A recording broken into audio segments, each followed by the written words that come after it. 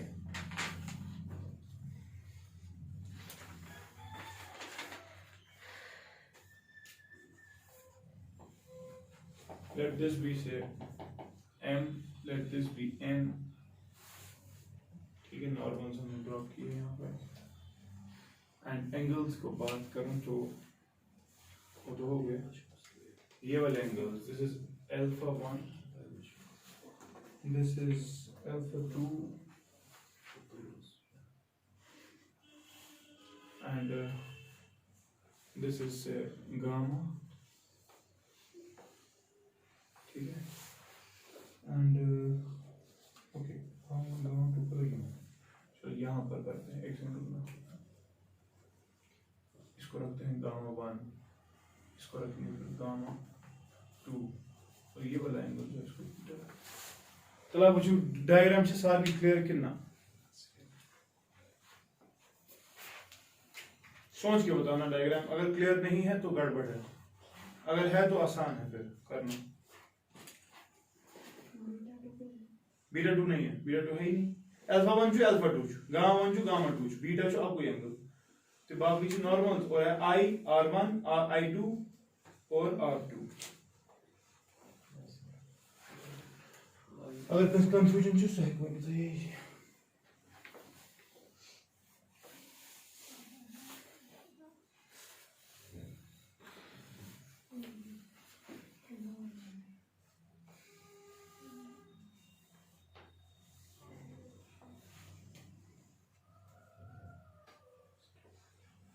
Triangles बड़े clear होने चाहिए आपके। लेंस मेकर्स फार्मूला में डायग्राम बहुत इंपॉर्टेंट है, बाकी जो तरीक सु यूएस यूएस मुइन को इस्तेमाल ठीक छ तो इसको लेंस मेकर्स पाई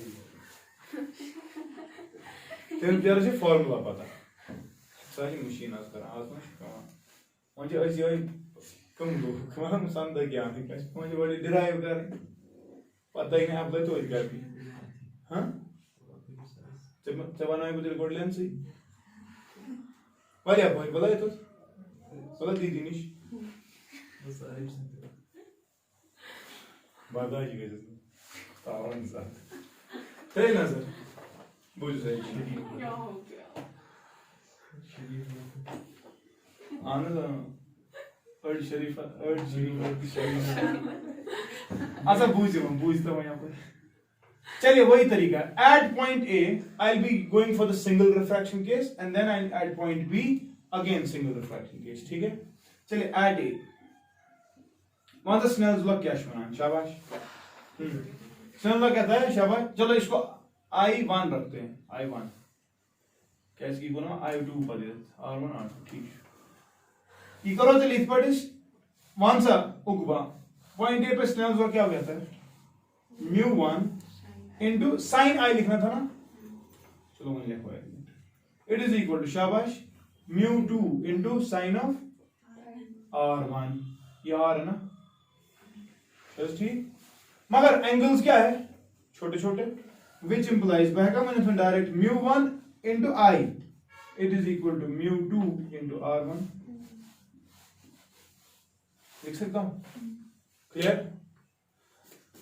इधर can be I1 and R1 they are standard angles, therefore we will try to express all other angles in terms of I1 and R1। मानो सिर्फ I1 की क्वांटिटी I1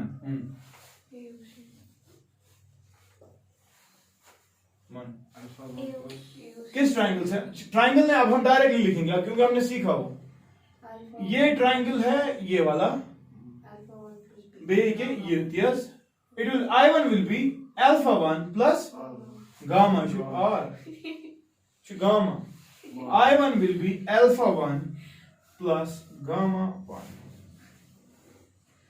कोई इशू तो नहीं है ना। तकरीबन R1 का फिर बराबर ये किस ट्राइंगल से हमें निकला फ्रॉम ट्राइंगल AOC1 वहां से R1 करने बराबर R1 एक इसको ये यस ट्राइंगल कौन सा है ये ग्रीन वाला है ना। एमी ये थे जो मगज प्लीज कॉपी बाद में करना। R1 जो है R1 ये की पढ़ने चला भैया मुझे लग रहा है gamma 1 it is equal to R1 plus alpha 2 then there is R1 बराबर gamma 1 minus alpha 2 gamma 1 minus alpha 2 ये किस ट्राइंगल से निकला ट्राइंगल AC1 I1।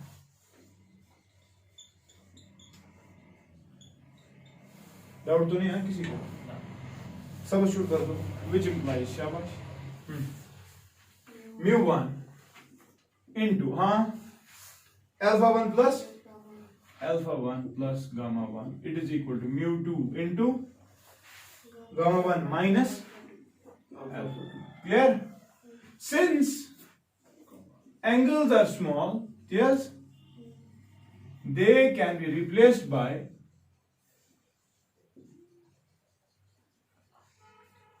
tangents हकोस करित रिप्लेस प्लस तेल 1 डायरेक्टली बन जाएगा म्यू 1 अल्फा 1 के बदले मैं लिख सकता हूं tan अल्फा 1 tan अल्फा 1 कहां है tan अल्फा एक ही परपेंडिकुलर बाय बेस अच्छा perpendicular am by om am by om या के लिए बोइन बोले ये दरअसल कोइंसाइड ही कर रहा है ना सारा ये पतला है थिन लेंस तो m दरअसल c के साथ कोइंसाइड करेगा कि नहीं क्योंकि ये m जो है ये c के साथ ये ना पतला परपेंडिकुलर जो मैं ड्रॉ करूंगा m किसके साथ कोइंसाइड करेगा c के साथ तो o m के बदले में लिखूंगा o c कोई इशू तो नहीं वन से प्लस गामा 1 वो tan गामा 1 गोवा सपोज कि ये triangle perpendicular am by base cc1 लिखूंगा लिखना था मुझे mc1 लेकिन मगर cc1 क्योंकि points are close to each other तो मैं लिख रहा हूं cc1 ठीक है ना it is equal to μ2 into gamma 1 कच यो तो लिखो बे यो am बाय cc1 मगर माइनस अल्फा 2 वो कहां है ये जरा बताओ अल्फा 2 के वक्त कौन सा ट्रायंगल लेंगे ये वाला ट्रायंगल लेना ठीक है इसमें कैसा है ना योर की साइड सारी यही वाला क्या a बाय ना मैं लिखूं ci1 ठीक है ना am बाय क्योंकि am कसम पर कैंसिल आई मीन फायदे कैसे am बाय हां m के बदले c तो आएगा ci1 c कोई डाउट तो नहीं अब किसी को मैं बस अच्छा नहीं am सारी m कैंसिल हो गई which implies ये जो cc1 है कि कुंजाई इसको एक ही साइड से लेते हैं मैं लिख रहा हूं ये m1 by oc mu1 by oc minus mu2 by cc1 it is equal to ये है वहां पर m mu2 by ci1 मगर इसमें माइनस पता नहीं हुआ नहीं गड़बड़ हो गया नहीं गड़बड़ हो गया ना cc1 जो एक ही साइड था ये लिखो मैं बेइज्जती एक सेकंड ये स्टेप नहीं लिख रहा हूं मैं लिखूंगा mu1 by oc इधर हो प्लस हाँ mu2 by ci1 it is equal to mu2 by cc1 minus mu1 by cc1 और that is mu2 minus mu1 upon cc1 का बराबर mu1 by oc plus mu2 by call this ठीक है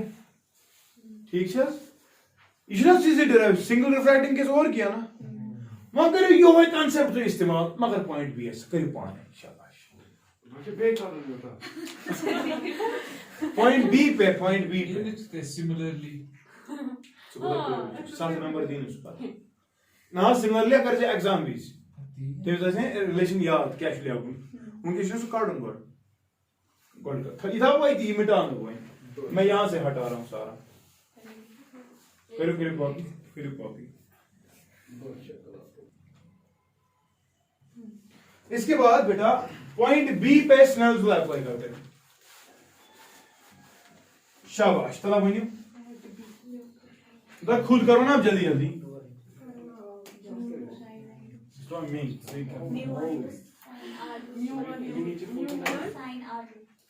क्या add B शाबाश applying the Snell's law हाँ mu1 into sin r2 is equal to mu2 into sin अब कौन से एंगल्स को चेंज करना पड़ेगा शाबाश कौन सा i2 करने बराबर i2 को एक ही ये का ट्रायंगल ने बिल्कुल तो विशु मैं बस ये triangle gamma 2 plus alpha 2 i2 is gamma 2 plus alpha 2 अच्छा और क्या है ट्रायंगल्स ना ट्रायंगल BC2 I1 BC2 मगर ठीक है व्हाट अबाउट R2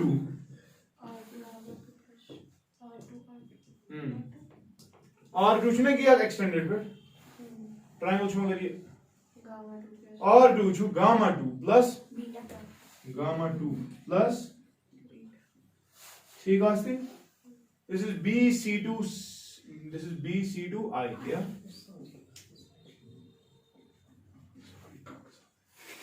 क्या कर से सबस्टिट्यूट which implies हाँ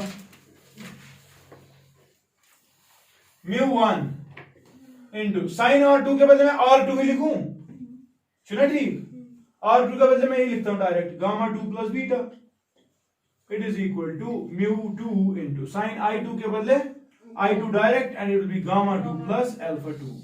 Now because the angles are small we can replace them by tangents. Tangents करो बताओ mu1 कौन सा गामा 2 के बदले tangent of gamma 2. Gamma 2 का ये क्या tangent कर सकते हैं हाँ tan क्या वो perpendicular by base perpendicular is bn by शाबाश m n सुना or I can say it is m के बदले c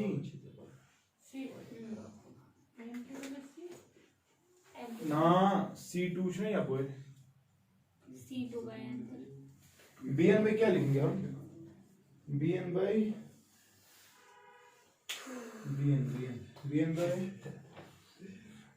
ये कौन सा है गामा 2 चाहिए bn by ये आएगा cn आएगा bn by cn आएगा bn by c2n c2 फिर वो है c2n ये क्या नहीं एंगल हाँ वही तो है ये ना bn c2 से by c2n सुना हाँ bn by c2n ठीक है प्लस बीटा बीटा के बदले क्या लिखेंगे बीटा का ये क्या bn by ni है ना bn by ni it is equal to mu2 into शाबाश गामा 2 क्या बे यो है bn by c2n bn by c2n plus हाँ अल्फा 2 का ये क्या अल्फा 2 क्या लिख सकते हैं bn by ni1 bn by ni1 yes मगर यहां पर भी वही मसला है bn तो जाएगा लेकिन c2 डिस्टेंसेस जो है उनको स्टैंडर्डाइज करते हैं ये m c और n ये कोइंसाइडसली कर रहे हैं m c और n मतलब m जहां पर है उसको c लिख सकते हैं और n जहां पर है वो उसको भी c लिख सकते हैं ठीक है बोले कहीं ऐसी करे भी चेंज n कहां पे n के बदले क्या लिखना है c तो ये मैं लिख रहा हूं इसको c लिखूं इसको भी c लिखते हैं और इसको भी ठीक है हमसे कहीं साहब which implies हाँ bn कैंसिल तो बताओ क्या आएगा mu1 by cc2 plus mu1 by ci it is equal to mu2 by cc2 plus mu2 by माना जनाब कॉमन चेस कौन साइड के mu2 ये उधर ले जाएंगे बाकी इधर लाते हैं ठीक है which implies मैं लिखूं इसको है mu1 by ci minus mu2 by ci1 it is equal to mu2 minus mu1 divided by cc2 ठीक है call this second ठीक है ना तो चलिए adding first and second adding first and second cancel मत इसकी शाबाश हाँ बताओ मैं बस एक ही sheet mu2 by ci1 minus और ये mu2 by ci1 plus cancel I बचन चलिए मैं से टर्म बचना which implies I can say it is adding mu1 by ci plus mu1 by oc ठीक है ना किसके बराबर आ रहा है ये mu2 minus mu1 शायद common mu2 minus mu1 common अंदर क्या रहेगा 1 by cc2 plus 1 by cc1 clear अभी किसी को डाउट नहीं है ना अच्छा एम पाथ क्या करो थे यूजिंग साइन कन्वेंशंस देखते हैं क्या करूंगा। थोड़ा वर्ड करिए तो ये जल्दी कहूँ।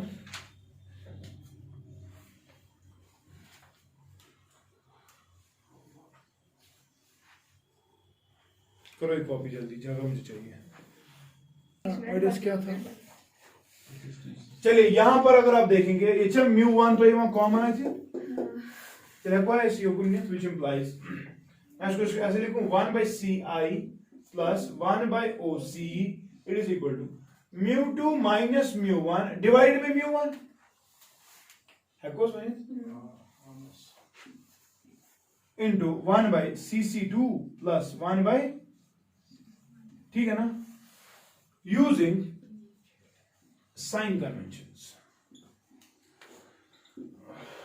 मानो सीखा what is ci हाँ it is v f कहां से निकला?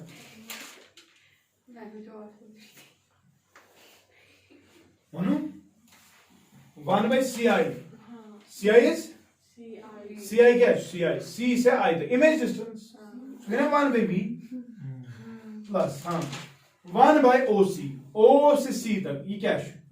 मगर तो जैसे 1 by v minus 1 by u है ना, it is equal to हाँ mu 2 by mu 1 minus 1 into 1 by cc2 cc2 what is this? हाँ कुछ नहीं ए गुना रेडियस ऑफ कर्वेचर ये इसका है अनपढ़ सी से लेकर सी, ये बहुत नजदीक है ना, तो ये इसका रेडियस ऑफ कर्वेचर है। इसके लिए रेडियस ऑफ कर्वेचर है positive.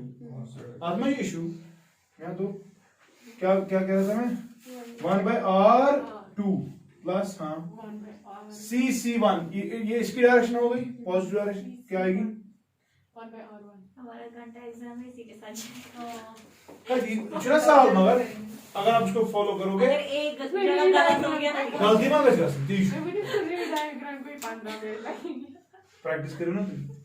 But what is 1 by v minus 1 by u for lenses? 1 by f is 1 by f, so 1 by f it is equal to shabash mu 2 by mu 1 minus 1 into 1 by r1 plus 1 by r2.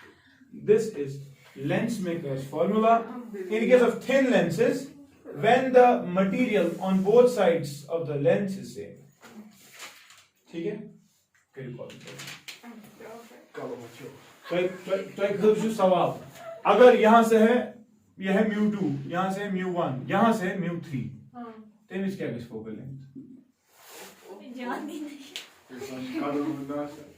हाँ? तीसरे का भी निकालना होगा। तीसरे का नहीं, तब हमने म्यू 1 जब हमने दूसरी जगह पर रिफ्रैक्शन अप्लाई की कोना थी म्यू 2 और म्यू 1 इस्तेमाल भी आएगा म्यू 2 और म्यू 3 इस्तेमाल। फिर अगर इसको पता नहीं ऑप्शन होगा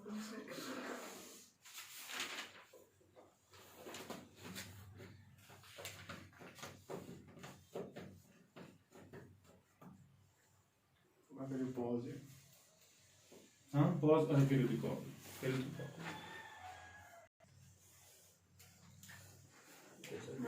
ये शेर को गड़बड़ ये प्लस r2 ने हमने पहले क्या लिखी थी इक्वेशन माइनस लिखा था।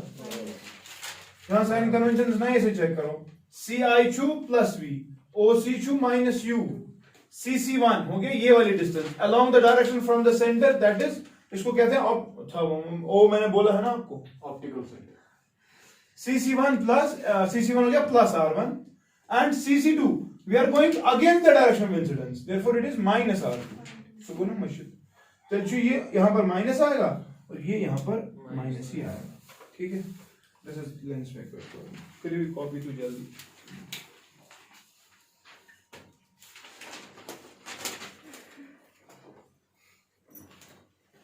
तब तक आप मुझे ये बताओ बताना प्लीज क्या हमने अभी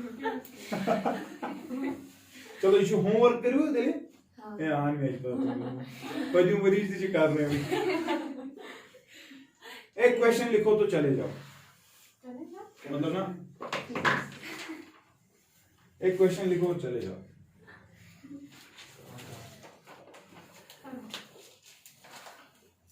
If a lens of refractive index 3/2 is equiconvex, 2. If a lens of refractive index क्या is equiconvex in nature,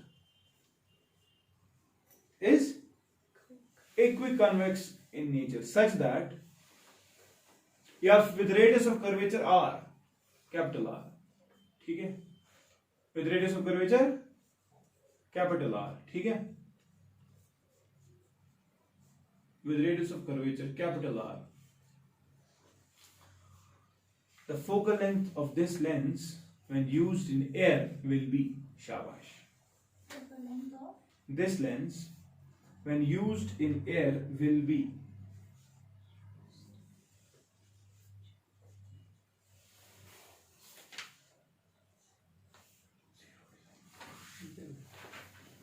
शाबाश। लग करके दो।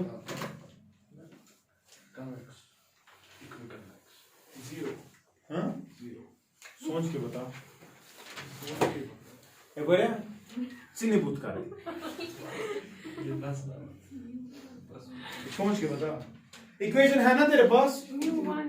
कौन सी वाली? Refractive index of air. हाँ। तो करो बताओ। दोनों है ना same Refractive index of air कितना है? अरे बान नहीं है वो। मुझे रिफ्रैक्टिव है ना रेडियस है ना दोनों की। हाँ दोनों का रेडियस सेम। फिर माइनस हो जाएगा ना। तू कितना काबिल है बच्चा? चॉइसेस बता। One answer. जीरो। जीरो शाबाश। वे जीरो ही होगा। चॉइस है? चॉइस ही नहीं। अच्छा आंसर वन मार शाबाश। हाँ सुबह ये करना चाहिए। ये कहाँ है? क्या इक्वेशन कौन गई? नहीं, ये है नहीं, equation। मैंने वो मिटाई डायग्राम यस बड़ी इंपॉर्टेंट डायग्राम ना इवन बचन ऑप्टिक्स शुन कहीं तगान तिम बरन यो यो सवाल 5-6 नंबर इन वो याद करते मेहनत दिल जान से हां Once a long time on way of it. Infinity zero जाओ और ऐसा कोई लेंस है जिसकी फोकल लेंथ मतलब वो फोकस हाँ infinity. वरना क्या 1/f आएगा। Zero.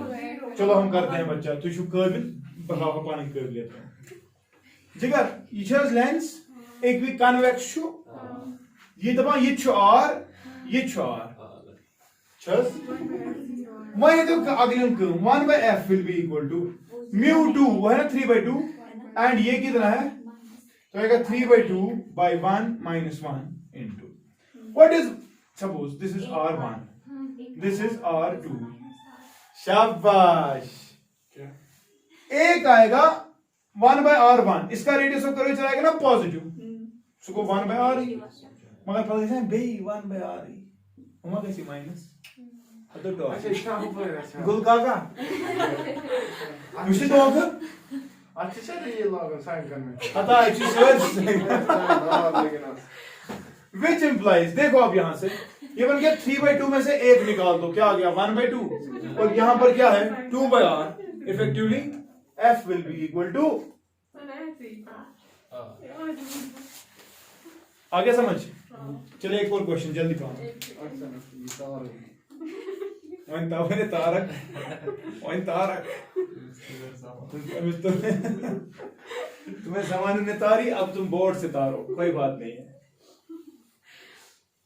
अरे तो भी कबर डायरेक्ट पेर बाव लेट्स कैलकुलेट 3/2 minus 1 कितना होता है 1/2 शाबाश और ये 1/r है यहाँ पर एलसीएम निकालते हैं r 1 plus 1 होता है 2 गुलगो तो it is 1/r but what is 1/r it is 1/f which implies calculating both sides that is r thank you so much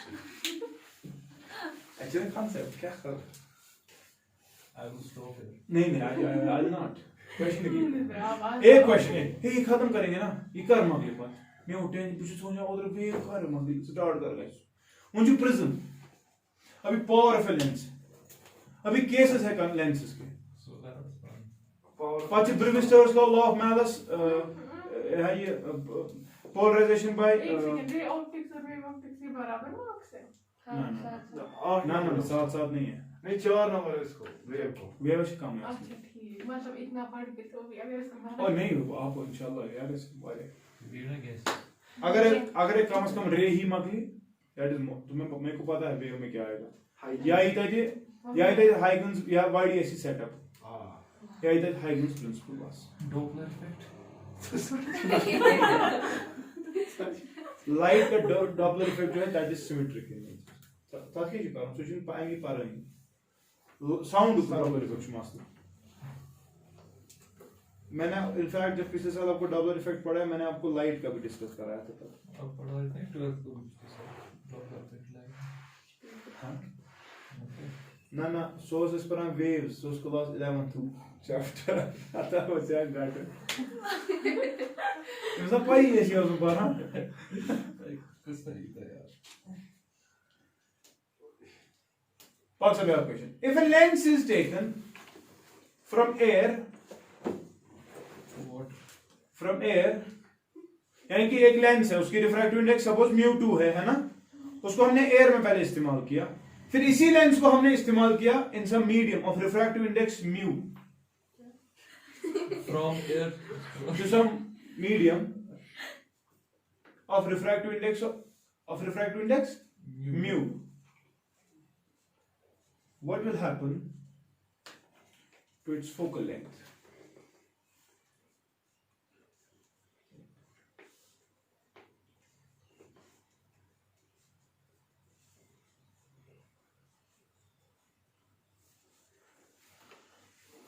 शाबाश, सोच के बताओ। ये जो असल क्वेश्चन इधर इससे आपके कॉन्सेप्ट भी थोड़ा क्लियर हो सकते हैं। वहां क्या चाहिए लेंस मेकर्स फॉर्मूला गड़बड़ में 3 आपके पास एक लेंस है, इसका रिफ्रैक्टिव इंडेक्स से μ2 है, ठीक। आपने इसको पहले किस में इस्तेमाल किया? एयर से। एयर में मतलब μ1 = 1, ठीक। फिर आपने इसी लेंस को और लिया, इसका रिफ्रैक्टिव इंडेक्स μ2 ही है, लेकिन आपने इसको किसी मीडियम में इस्तेमाल किया जिसका रिफ्रैक्टिव इंडेक्स क्या है? सवाल से इनकी फोकल लेंथ क्या है, ठीक।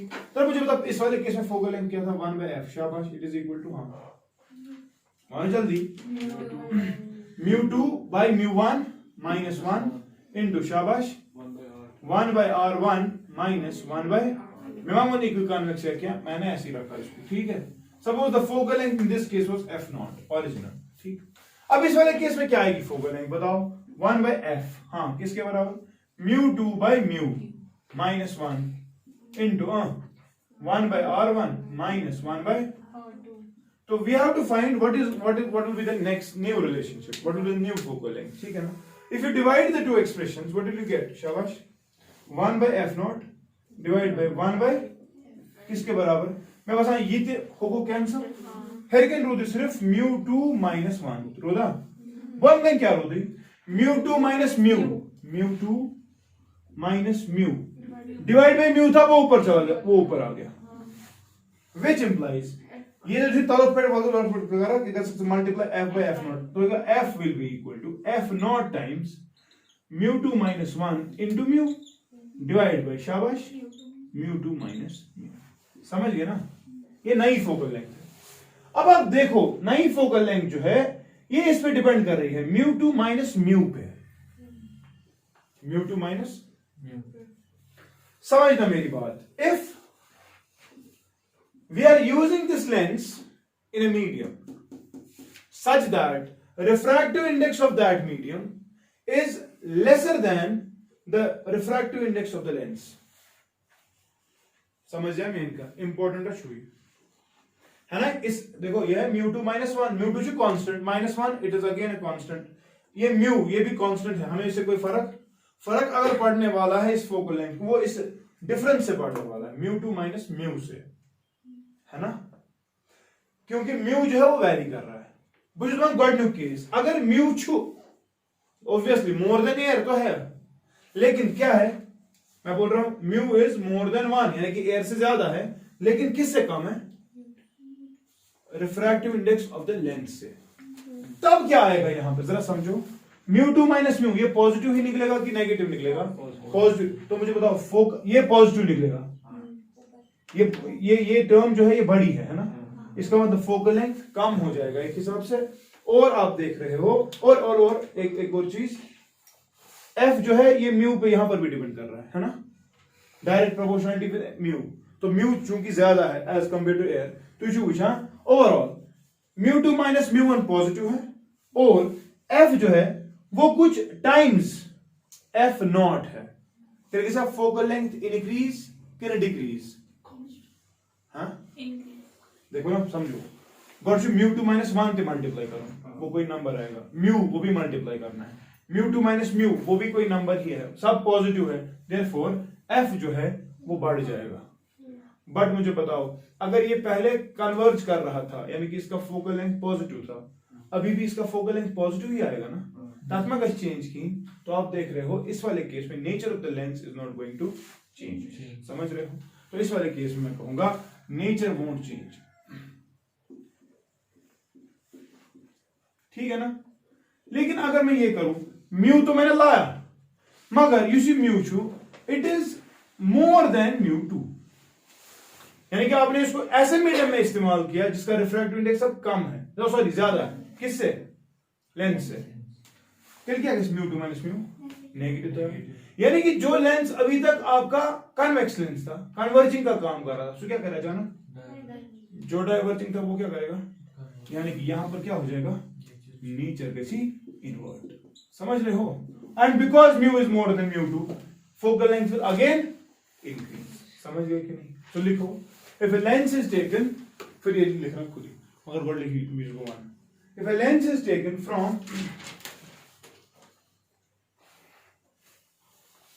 from air to another medium such that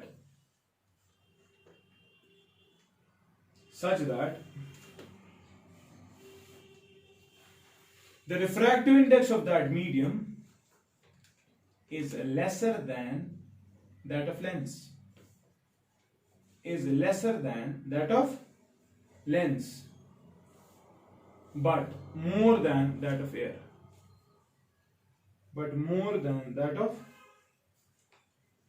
Shabash. If the lens is taken from air to a medium of refractive index mu such that refractive index is lesser than lens but more than air, ठीक है ना? Then शाबाश, क्या बोल में? Focal length will increase, but nature won't change. ठीक है? ठीक है? But if the medium has a refractive index more than that of lens,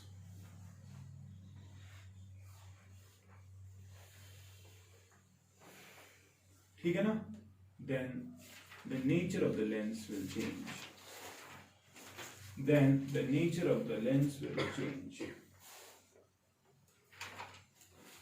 ठीक है? More than that of lens, then the nature of the lens will change. ठीक है? छोटा सा क्वेश्चन लिखो तो स्टॉप। गुड क्वेश्चन है she. Give upon it. If a glass lens of refractive index 3/2,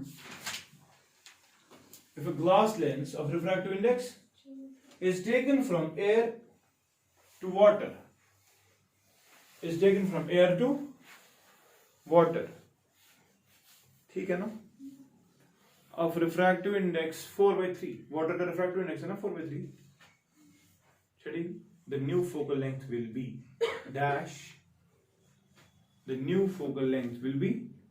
dash if its original focal length is f naught.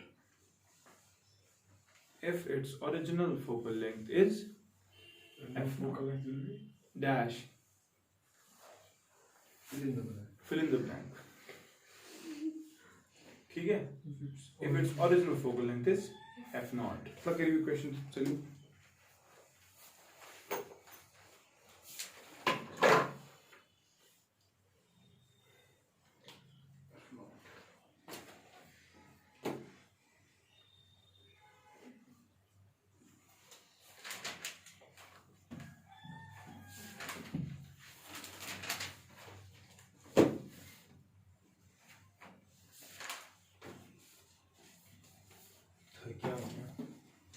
नहीं पता कहा बजे 2 मिनट वही करिए क्वेश्चन जल्दी आसान है क्वेश्चन आपके पास ऑलरेडी अब रिलेशन है ना ये वाली एयर से किसी और मीडियम में तो अब डायरेक्टली यही इस्तेमाल करो कौन सा क्या नहीं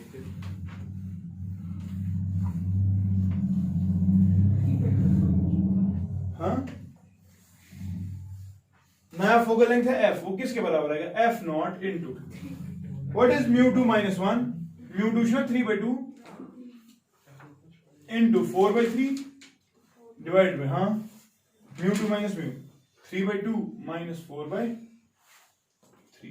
तो लगभग साथ बराबर थे यहां पे आएगा एफ नॉट 3/2 माइनस 1 को 1/2 इनटू 4 एलसीएम कितना है यहाँ पे 6 3 3 9 माइनस 2 3 6 तो 8 क्या